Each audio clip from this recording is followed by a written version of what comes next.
Hello everyone and welcome to my Madeline hero guide. You've all asked for it and listened to the comments, so here she is in a full glory, the infantry #1 in my eyes. So stay tuned for the skills, pairings, artifacts and everything you're going to need to know about Madeline.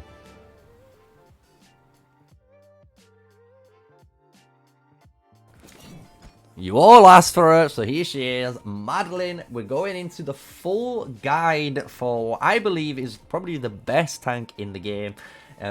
She just gives you everything you're going to want. So we're going to break down everything in a nice skill introduction and then into a talent, as well as the pairings, artifacts, everything you're going to need to know about the hero.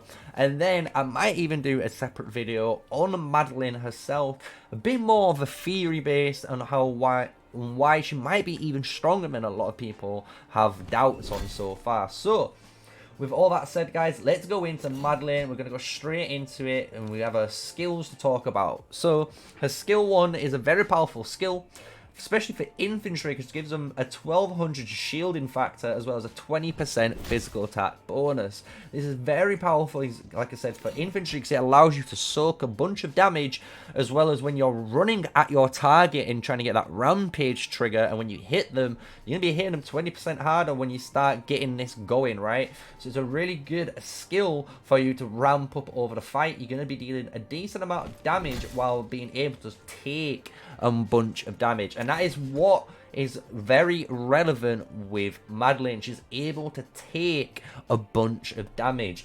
So when we're going to her skill 2, it's even more prevalent because she increases her own physical damage when she's in the field by over 10% when you have this at 5511, and then you get a maximum legion capacity bonus of 15,000. Absolutely insane again, because all that white damage is going to scale with the amount of legion troop capacity bonus that you have. So again, if you're having 15,000 more troops, might not sound a lot of troops, but in the longer terms of a fight, you're dealing more normal attack damage, you're dealing more skill attack damage, you're also dealing more counter attack damage, right? So all these different types of damages are getting amplified because you have more legion there as well. With the more legion being there, they gain 10% more buff than all physical damage dealt, which is insane for a tank to do. So she's very good, like I say, at tanking and dishing out damage, and this is what you're going to see is a common theme for Madeline.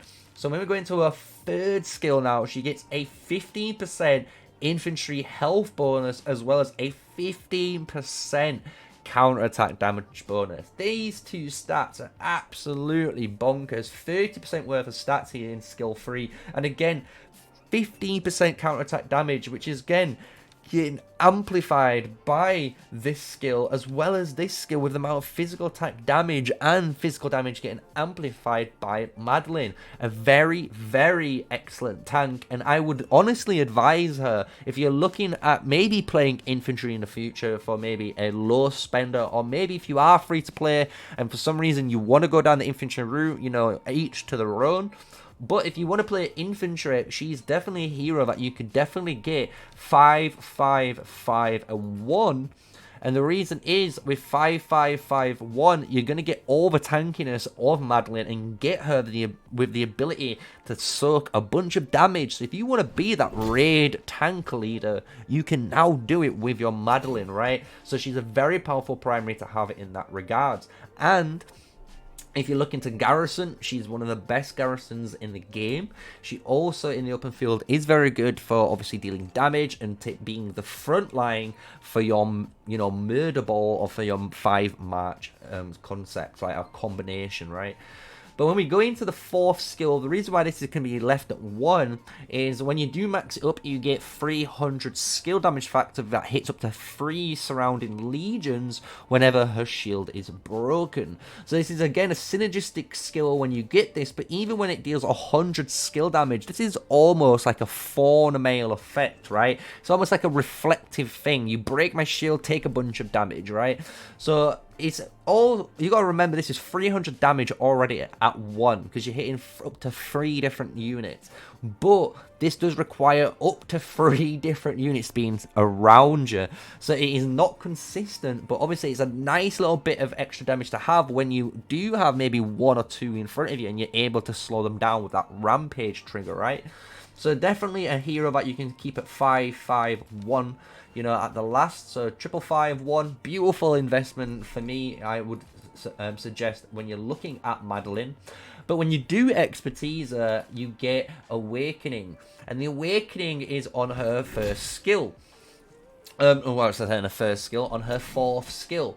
So instead of just doing a 300 damage factor, you now get a 300 damage factor on 3 targets, and you also gain resistances, reducing all your damage taken by 10% for 4 seconds. And again, you can imagine now, with an expertised Madeline, you do get a massive buff for it, because you are gaining the damage, and this skill now is getting enhanced even further, especially when you start doing a 5-5-1 build at the end, because then when you do gradually upgrade her, maybe through your daily sculptures that you unlock, and you get this finally enhanced, and you finally get her awakened, right, you're gonna get that 10% reduced damage taken. And honestly, it is a massive amount of stats that you gain from the amount of different damage you're absorbing. 10% reduced damage, remember guys, is normal attack damage, counter attack damage, skill damage. You know, if you're surrounded, there's damage, that's surrounded damage. So all this different type of damage you're reducing, all again when you expertise her.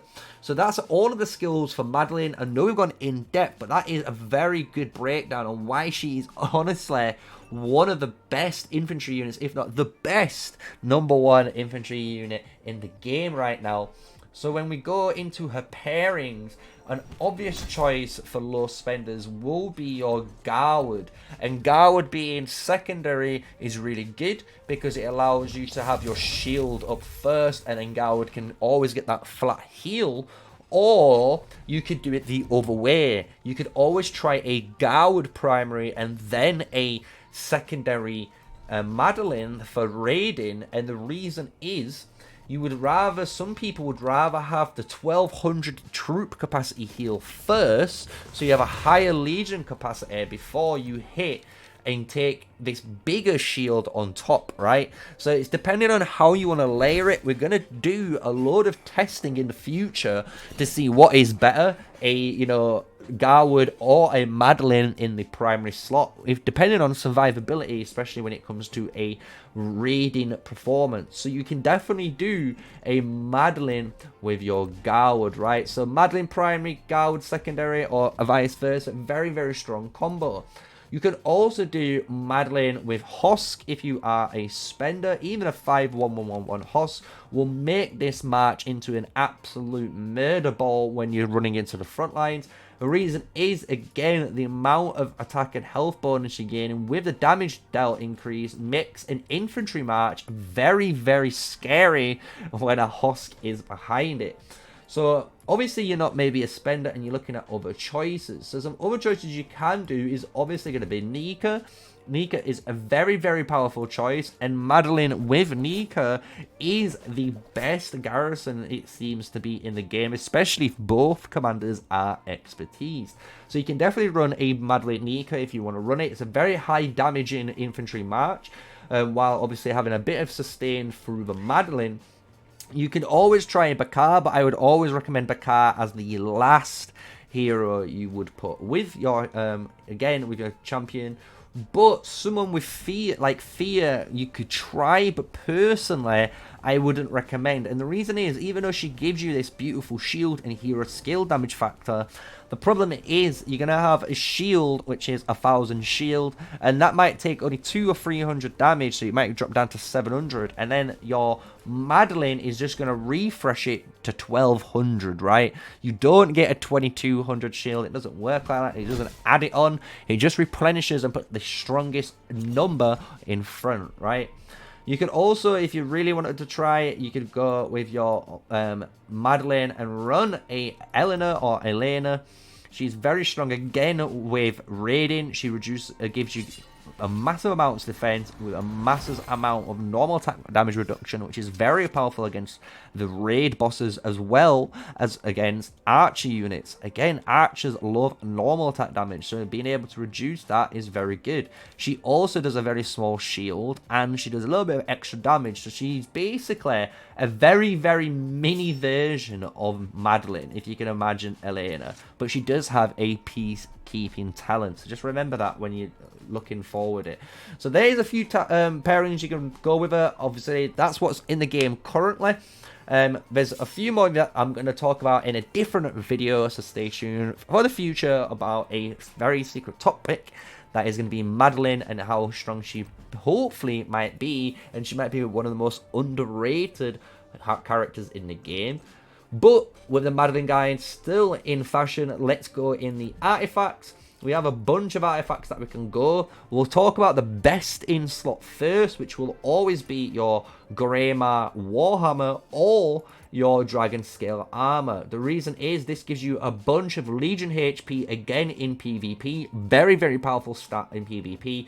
But it gives you a shield with a physical attack buff. So you can use this when your shield is down to obviously suck a bunch of damage, and it targets up to 3 allied units. Very, very good unit to have.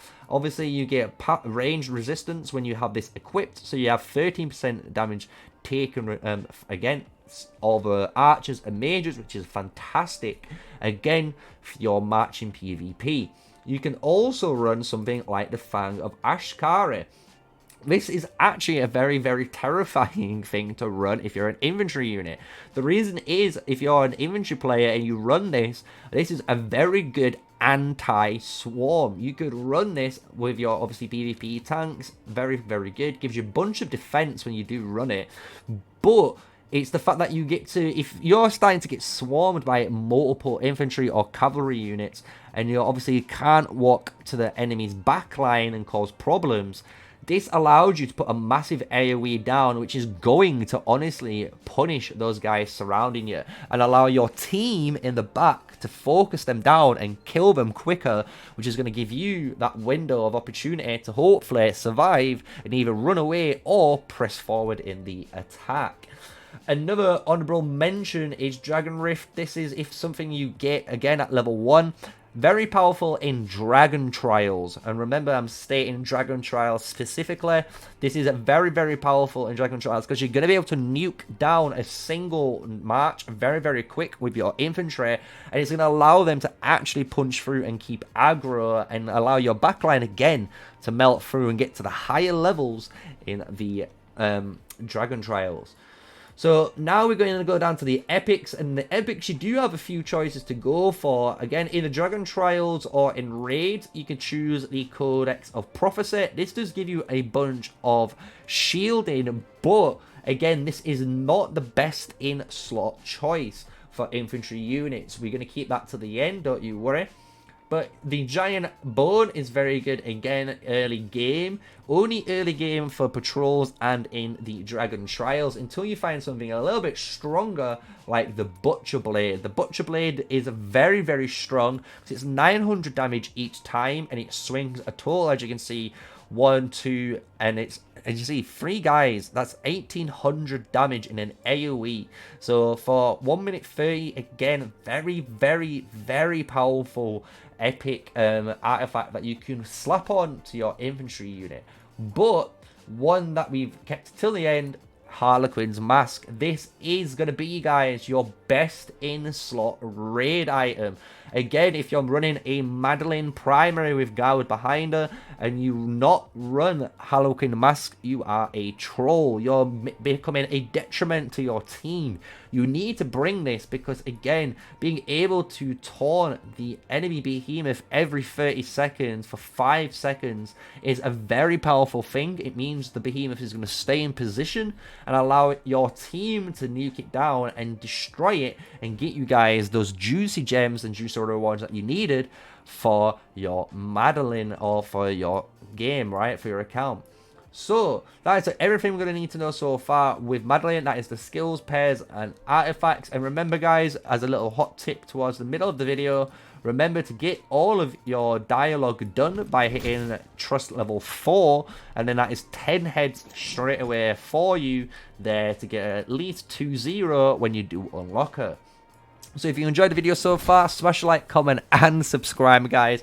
And thank you for following the channel and showing massive support. It's honestly amazing to see everyone growing together. And obviously I can see you guys talking in the comments as well and helping each other out and direct them to the better videos for certain, you know, topics that they're asking about. So thank you guys for working together and honestly being one of the best communities that I've honestly been a part of so far.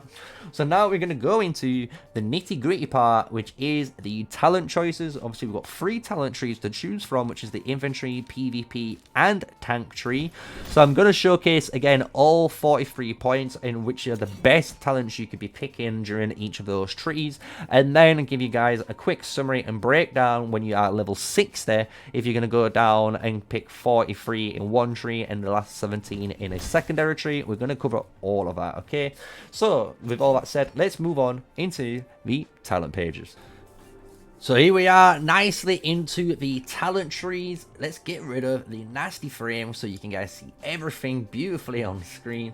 So when we go straight into the foundation talents, we always take the Holy Trinity. And the thing is, this is more important for you guys playing Madeline. And the reason is, you need to take some march speed here. And the reason we're going into it is because her Shield of Stability does give her more defense and you take less damage, but you sacrifice 2% of march speed. So we are going to need to take at least some march speed back.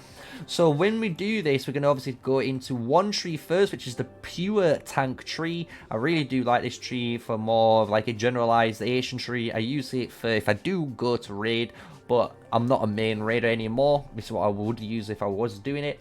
But it's a nice general rule of thumb. Good in Dragon Trials, good in patrols for frontline. And if you want to really use it as your main infantry tree, I would recommend something else, which we're going to go over later on. But for a jack of all trades, this is the tank tree. So we're going to go down and get the overall defense to give us a 2% bonus, as well as swift analysis giving us 4% less counterattack damage. We're going to ignore the march speed in a moment because we're going to gain it over here when we hit the infantry tree later on.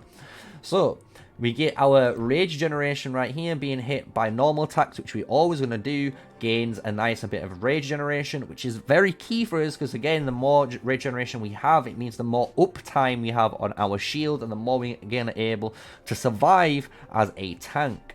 So what I go for is Unyielding Spirit. Whenever we are getting hit by a normal attack, again, we have a 10% chance of gaining Tough, and gaining Tough allows us to basically reduce all hero skill damage taken by 8% for 5 seconds. So again, very powerful effect when you're getting targeted by multiple maybe marchers of mages or archers or even infantry that are trying to swarm you down. You're going to be able to take 8% reduced damage from all of them when this does trigger, which is a really nice effect when it does. So when we're in PvP, the open field, we always know HP is king. That's why we go for overall health here. And we're going to take Steel of Sinews, which is when, again, we're getting hit by a normal attack. We have a chance of triggering Vigor. And Vigor is gaining us that 5% beautiful health increase for 3 seconds, making us, again, our infantry units more tankier, being able to sustain more hits. And because to sustain more hits, they're going to survive for longer. And if they're surviving for longer, they're doing their job. So I finished the tree in the tank tree again with the Cloak of Wrath. Whenever we gain 10 or more rage, we basically have a unit attack of 50% when we're launching a normal attack. It's a very weirdly stated thing. So your Legion gains 10 more rage when their unit count is 50% when they launch a normal attack. It's just a little bit of extra rage on top to add. So just think every time you get hitting your target and you've slowed them down with that rampage trigger, every hit over that is going to generate you 10 extra rage, meaning if you're trying to use your Grey Mars Warhammer, the artifact, you're going to generate the rage for that quicker, as well as your shield, and you're going to be able to stun them in place and get the shield up and become tankier from all the surrounding guys trying to hit you down. Really powerful effect to have when you do try it out in the open field. So do recommend this. And then in the final bit is Hearts of Iron.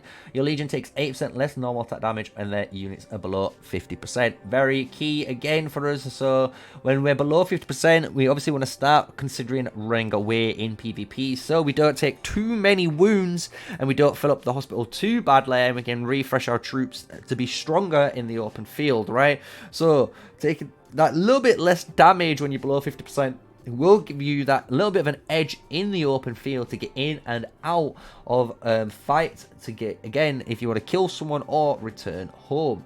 So that's the tank tree, guys. Take a picture of it. This is what I would recommend for a nice jack of all trades. Really good tree to run for Madeline. But we're going to go into the infantry tree. And as you can see, once you complete the tank tree, we do go into the infantry tree, and this one is a little bit more of a jazziness tree, I'm gonna tell you guys right now.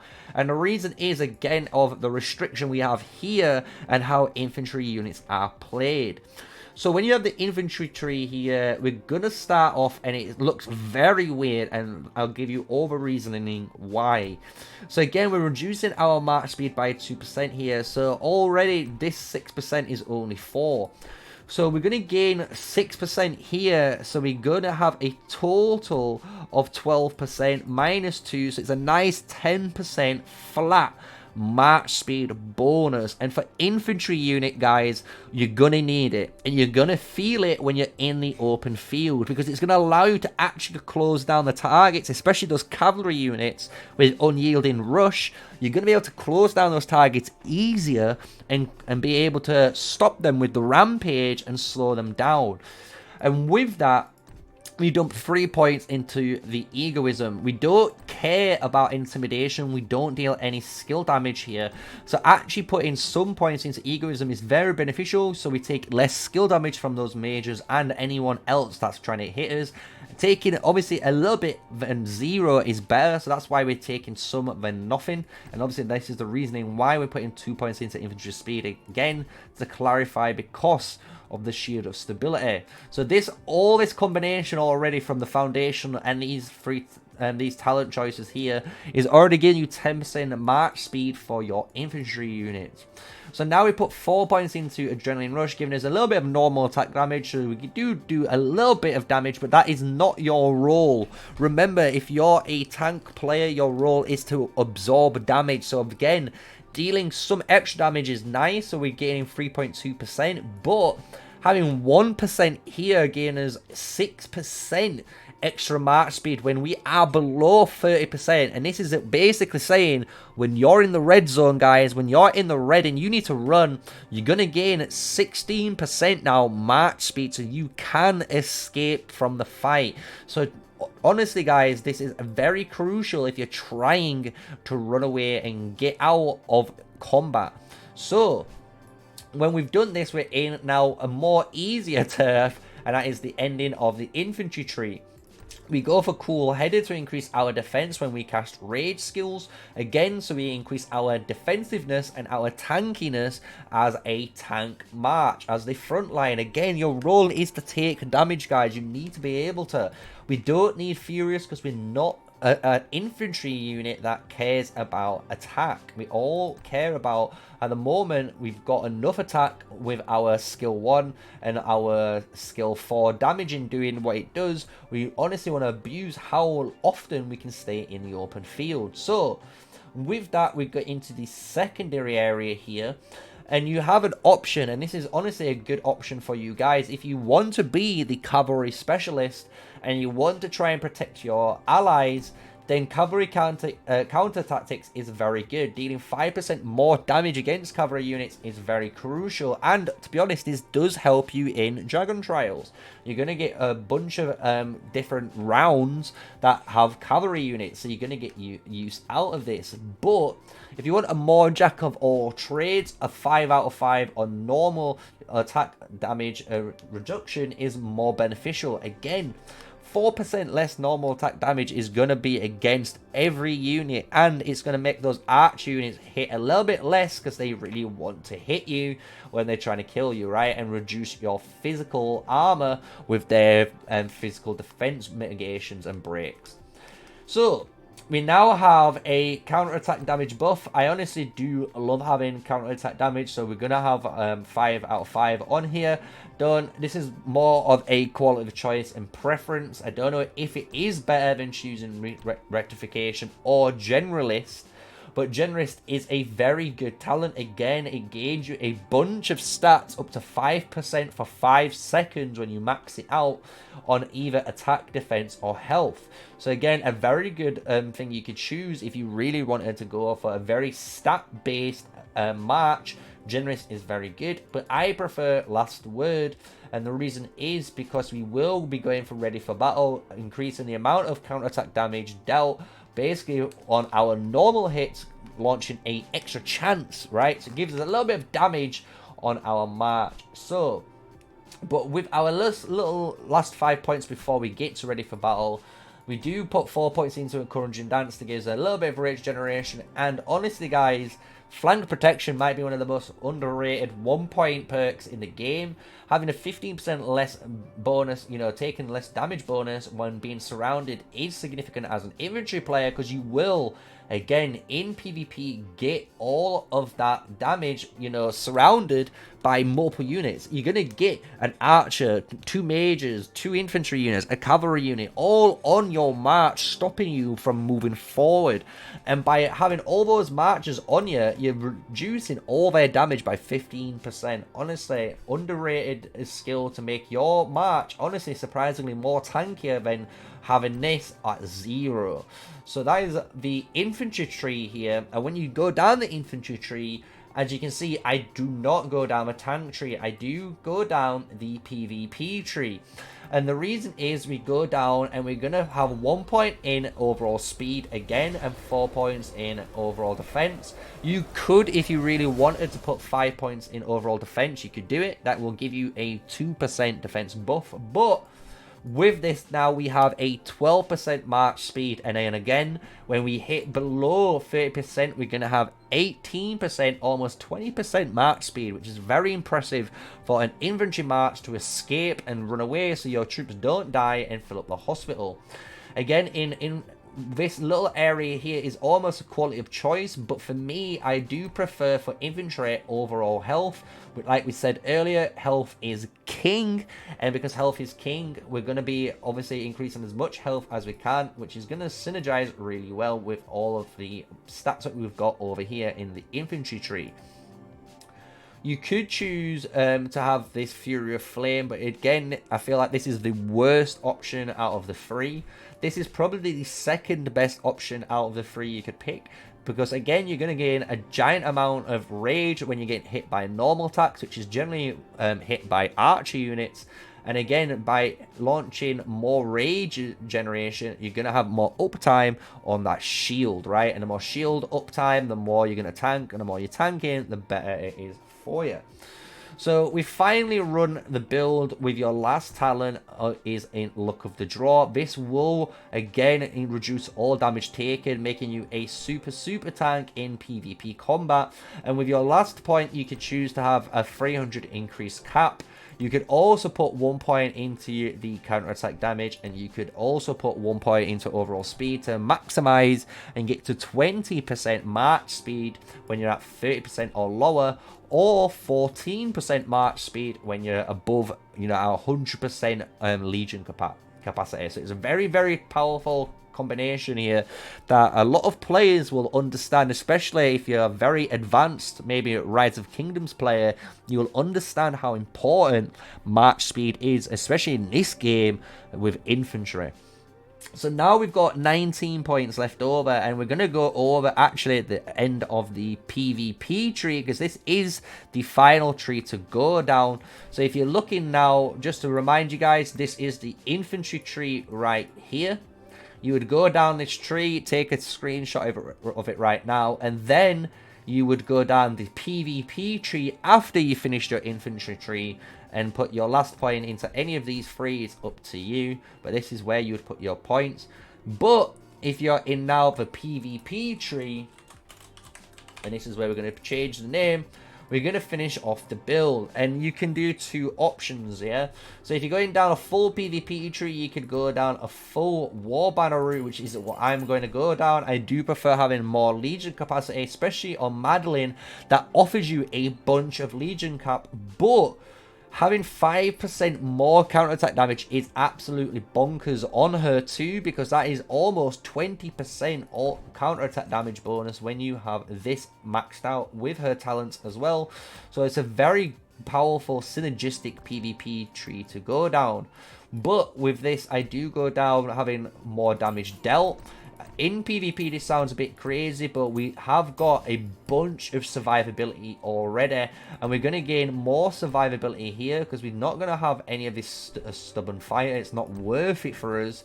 Rest in Peace is the best option, and then finishing in Bless of Fury. The reason is, if we do manage to kill anyone surrounding, we are going to heal a little bit of our troops, especially if we have a Garwood behind. A little bit of extra healing doesn't hurt, especially when we're trying to punch through as in main front line, and then having our Rage Skull generating our 10% extra health is beautiful with the PvP tree.